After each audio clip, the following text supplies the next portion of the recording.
Hi, I'm Beverly Adams. I am the Estrie Dabrowski Curator of Latin American Art at MoMA, and I'm thrilled to be here, thanks to the kind invitation of Johan and Gabriela, to speak to you today as part of this beautiful project about the performance work of Tunga named Capillary Xiphopagus Among Us from 1984.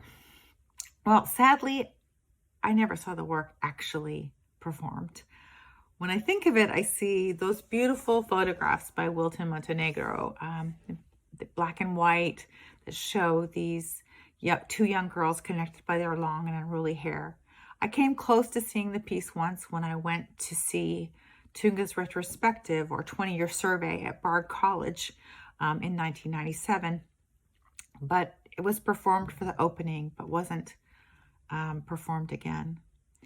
The exhibition was filled with works that seemed to be connected to this performance. There were works that, as Tunga would say, were mutually contagious, that somehow spoke to the twins and their hair. There were scalps of golden wire, curls bisected by brass combs. There were lead braids with pretty ribbons tied around the ends of them that were strewn about. There were delicate embroideries with golden thread tacked to the walls and a physical loop of film that filled an entire gallery that was projecting the image of the two brothers, or Dois Irmãos tunnel in Rio.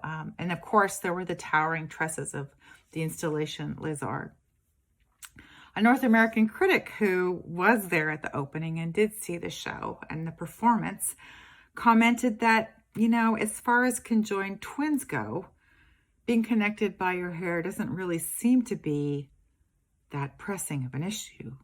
Very easy to resolve. Just, cut the hair down the middle and you're done. And this conjoined twin situation would be easily remedied. We can be nothing if not practical here in the North. A friend of mine who saw the work in Caracas, however, talked about how eerie and dreamlike it was to experience the performance. The girls spoke their own made-up language and sort of floated around the space in and among people and things.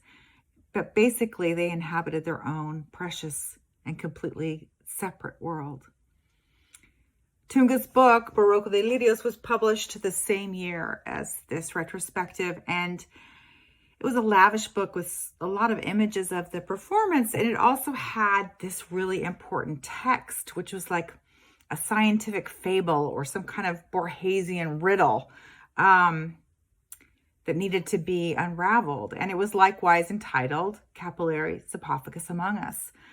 This particular text was interesting because, unlike the rest of the book, it was a golden color, much like the hair of the twins, and it was printed as a separate folio, so you could remove it from the book.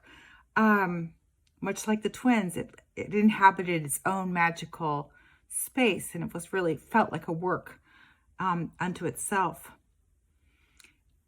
The performance has always been for me this kind of mythical origin for Tunga's works.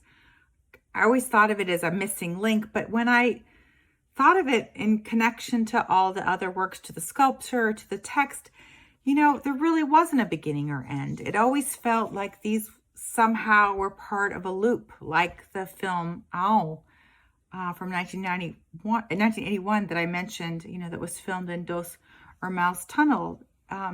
When we consider the work of Tunga, we get stuck in this torus, which is an important figure for Tunga, an infinite loop, which is, part of his Oniric and poetic universe that he creates.